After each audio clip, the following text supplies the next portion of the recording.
Hey friends, welcome to the Glow Getters podcast. My name's Kayla Fahey-Ahrndt, but you can call me KFA because nobody can say that last name. I teach and inspire leaders to step into their power, productive selves, and unlock their fullest potential. I'm a multi-passionate creative and scientist who climbed to the top of the healthcare leadership ladder by age 28, making six figures as a manager.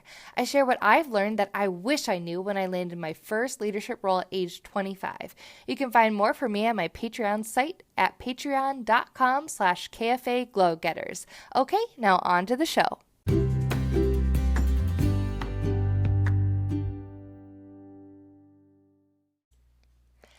Hey everyone, thank you so much for joining me today. I am so excited to share this episode with you because I finally get to share my love for Food Network shows, especially Chopped. So I love Chopped. They have new episodes, I think, on Sundays, and I will watch reruns every day or night of the week if I can catch them. I love the other shows like Beat Bobby Flay. I also love like kids baking show or competition, whatever that's called. But I especially love Chopped, and I never get sick of it. My husband's like, why do you love these shows? You can't even taste the food, and half the stuff we don't even know what this food is. And here's the thing, I like it because there's so many different pieces about the show that I feel like relate to leadership. But also I feel like they're really good at describing their work, and there's so much imagery, and it's beautiful, and it's so creative. And the creative part of me is like, wow, what an art to create something different every time and to use those ingredients in creative ways and innovate and all of that. And so today what I want to share with you are some themes that I noticed that Chopped really shares well every single episode consistently that apply directly to leadership. Okay, so this might seem funny, but watch the show and it's so true. So just to give you a little bit of background, if you don't watch Chopped, please go watch it. It's on Food Network. But the way that the show is structured is they have some chefs that are pretty well known, maybe locally in their areas. So they own restaurants or food trucks or what have you. And they've made a little bit of a name for themselves, but they're ready to take it to the next level. So I think you have to apply to be on this show. And they bring them in, and I think there's like four at the beginning, four or five. And each there's like three different rounds. So they have an appetizer round, an entree, and then a dessert round. So each chef has their own cooking station, and then they get a basket full of surprise ingredients. And every episode for the three different rounds, everybody opens their basket at the same time, and then they find out what ingredients they have. And they're all like weird things that like you would not normally think go together. Like they might have some like weird random candy that you've never heard of, and some really like a delicacy, like a fish, or just something like super weird, like marshmallows and steak together, like something you would never think about. And then they have a set amount of time to make something, like 20 minutes or 30 minutes, whatever it is, for each different round. And then they have to make it taste good, showcase those ingredients without overpowering them with the other ingredients that they may add, and get it plated and looking nice. And then the judges get to taste it and eat it and look at how it's presented, and then they give some feedback to the chefs, and then they deliberate, and then the chefs come back into the room and someone gets chopped.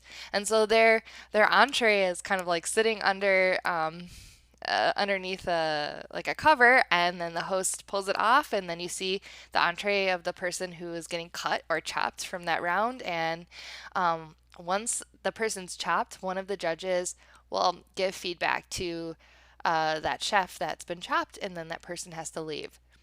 So that's the structure. I don't know, I'm just obsessed with it. It's so much fun. I'm always like, oh my gosh, what are they going to make? How are they going to use it?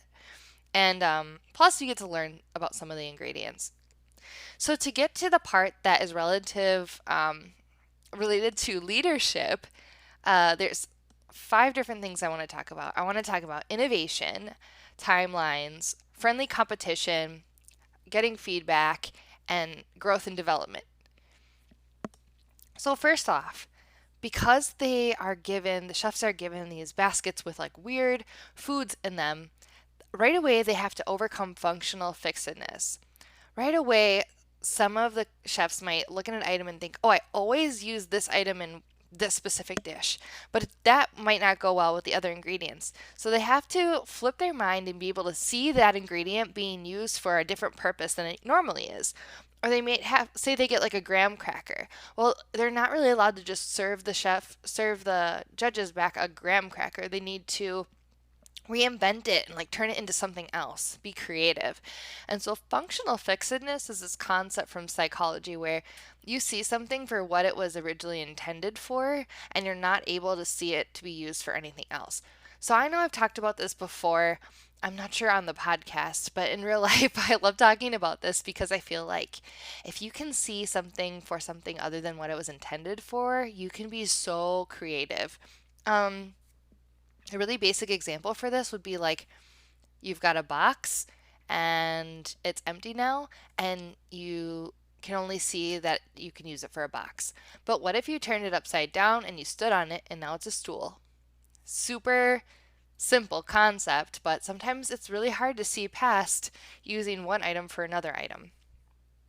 So, functional fixedness. Um, Sometimes you'll hear the chef say, I have never heard of this ingredient, I have no idea what it is, or I've never cooked with it before. And so, this idea of not knowing, but the attitude of, well, I got to figure it out. So, they taste the food, they explore how it feels, what it looks like, what the texture is, and they learn about it and they do the best with the tools and the knowledge they have at the time. I mean, they can't like go Google how to cook with this ingredient. So they just figure it out. They're just creative with what they have. Also, they can add extra ingredients to the basket ingredients, but they're not supposed to overpower those secret ingredients. They really are just supposed to enhance and showcase those basket ingredients. So, a lot like in leadership, you have strengths and you're going to want to learn and grow. And sometimes you also have specific resources available to you. And what you really want to do is just enhance what you've already have and take advantage of the resources you have around you, make them better. Sometimes that's easier than getting additional resources because that might be a lot more difficult. So, one idea that we can take away from Chopped is yes, we can add resources or we can add extra things to tweak the main ingredients, but let's not overpower our strengths, or let's just build up what we already have and see what we can do there. It's this concept to me that of, working smarter, not harder. So, well, I don't have exactly what I need to make this, but I could use this graham cracker to make something similar. And so being smart, really thinking through and thinking beyond what might already exist. So this idea of tweaking something just a little bit instead of recreating the wheel and creating something completely new. So I have found in what I've read in books about leadership and creativity is if you just push the envelope just a little bit, take something that exists and spin it on its head just slightly, that's innovative. So it's taking an idea, something or a need or a problem someone already has and solving it by just tweaking it a little bit. That's pushing the envelope.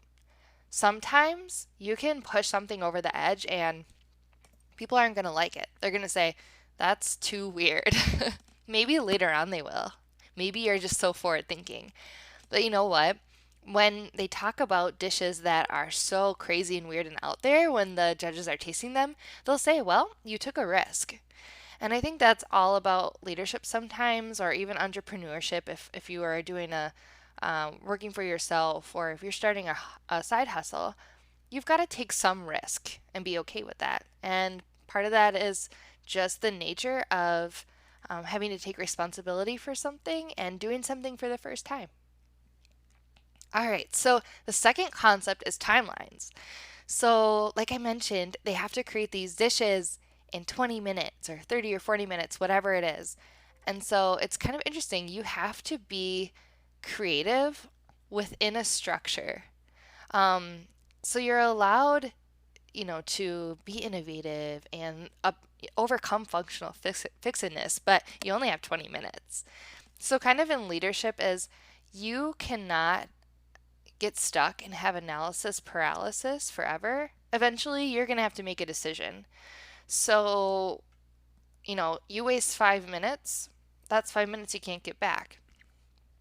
I do want to mention, though, something that I learned, and it might have been actually an Albert Einstein quote. I'll have to look that up, but it's coming to me as I'm speaking. It wasn't really, I didn't have it in the show notes right away, but spending, if you have 20 minutes, spend 15 minutes thinking about how to solve the problem, spend the 5 minutes solving the problem.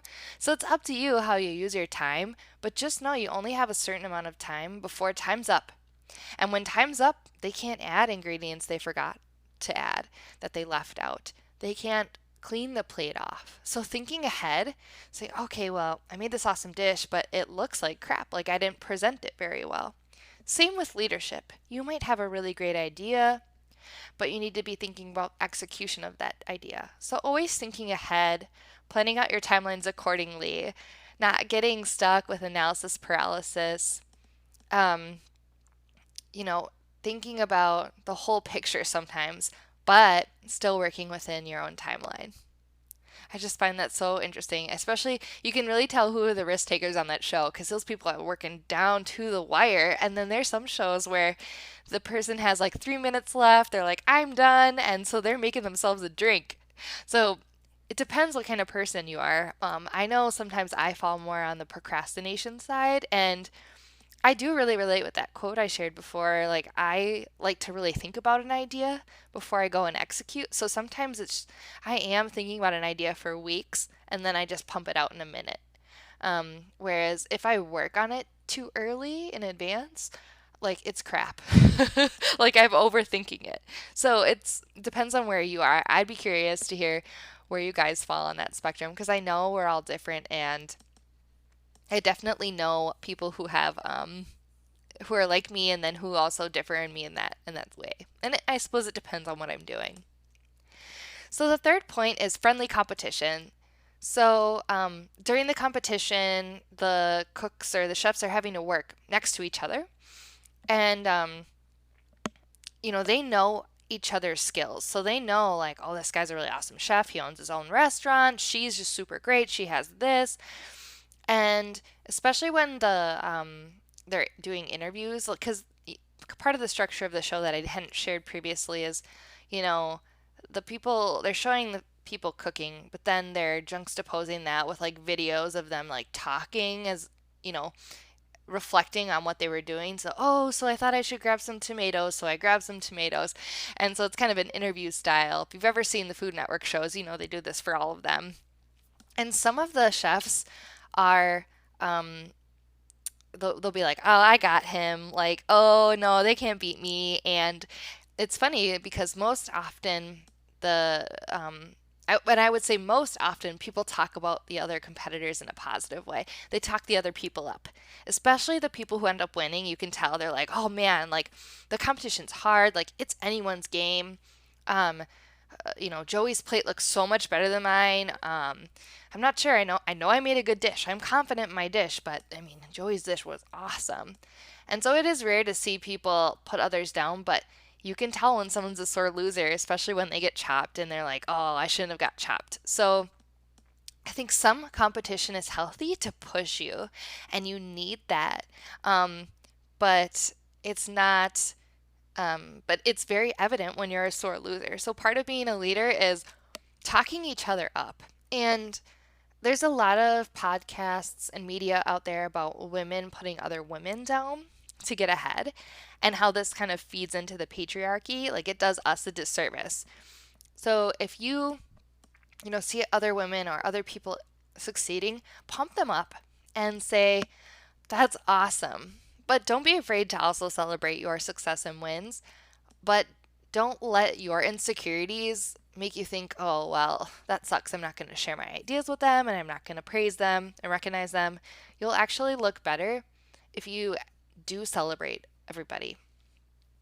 The also really cool thing about the environment they're in and with competition is, so like I said, they're all working next to each other and they all have their own stations. This means they have to walk behind each other a lot. And so when you're in the kitchen and restaurant life, you're taught to say like behind you or to your left or a hot pan. And this is something we do in healthcare a lot, as well when we're working in the lab or in the OR, wherever. And so this two-way or close-loop communication can be used in any setting. What it really is open communication. It's letting someone know or made aware of something, and then the other person or people in the room kind of confirming that they've heard that. So, for example, in my line of work, we're in the laboratory. If we have an emergency, there's a lot of stuff going on, and everyone has a different role. Someone has to kind of yell, "Got it!" Kind of like when you're in baseball. You're going to go catch that ball, but like center field and left field, they're both running for it and they're going to collide. Someone has to say, "I got it, mine," so the other person can back off and they can say, "Okay." So this is really awesome because this is definitely leadership and working together in teams where you've got to have two-way communication or closed loop communication where you know the other person that you're communicating with understood what you said and confirmed it back to you. I love this. You can tell when people run into each other that they're not having situational awareness, so they don't know what's going on around them. And as a leader, you always need to be aware. That means you hear things that other people don't pick up on. You observe body language. You do two-way communication. You expect others to communicate back to you. So this is something that you can teach to your teams. So next time you're watching Topped, watch for this. And then the fourth point is taking feedback. So once the judges taste their dishes, they'll kind of, as they're tasting the dishes, they'll say to the chef, both positive and constructive feedback. So, "Well, I'm really glad you got all the ingredients on the basket and you used this ingredient really well, but I could have used more of this." Or, "This just doesn't make sense to me, but I see where you were going with that." So they're really good at doing both positive and constructive communication or feedback, and that's often called like the sandwich model. So they'll do like positive, constructive, positive. I am familiar with like 5 positives to 1 constructive, but it's really nice because the chefs, I guess the judges, I just feel like they're so good at giving feedback. And I think it's part of their profession because you taste your own food and you have a bias. Everyone else's palate is different, so you need to hear what other people are going to say about your dish in order to make it better. Otherwise, it's all going to taste good to you because you're just going to keep tweaking it until you like it. So you really rely on what other people say to validate your dish. It's funny because the people that are uncomfortable with feedback often defend themselves right away. They get defensive. You can tell in their body language and in the things they'll say back to the judges. But the people who are open and receptive to feedback will often ask more questions and they'll say simple words like, "Thank you. Thank you very much. Thank you, chef." And so they are saying, "I appreciate your feedback. Thank you." And I feel like taking feedback is very hard for anybody, but when you think of it in the way that a chef needs the feedback, it makes sense. So I guess next time you're getting feedback, just know you do need other people's perspectives to be better. All right, and then the last thing, number 5, is that when someone gets chopped, most of the time, if the person is, I would say most of the time, it's very rare that someone isn't happy, like is super angry when they get chopped. But most of the time, they say and express that they appreciate the opportunity for growth and learning from the experience of chopped. And you can tell these are resilient people. And they always say, "Just because I got chopped doesn't mean I'm going to stop cooking. This isn't going to stop me." And one really common thing you notice is people always go back to their why because they have a purpose. They'll say, "You know what? My mom really pushed me and saw something in me a while back. Like, I've grown so much. I have my own restaurant now. Like, this moment doesn't define me. This just makes me want it more. This just makes me so excited. I so appreciate the opportunity." So just recognizing in leadership that failure isn't a failure. It's always just a learning opportunity, and let it push you and accelerate your excitement to continue to do the work that you're doing. And just remember that when you do have tough times like that, remember your why. Like, why are you doing this? Why did you start? So, in summary, Chopped can teach us so much about innovation, um, working on timelines, having friendly competition, taking feedback, and appreciating and accepting the opportunity for growth and development. These are all the things that we really need as leaders that we also want to pass on to our teams. So, what would be super cool is if you shared this with your teams, maybe watch a clip of Chopped, point some of these things out to them, and show how, none of these things are scary. These are things that we all need to go through in our daily life just to get better and to be better leaders. All right, thanks so much for listening. I hope that you are now like super excited to go watch Food Network Chopped.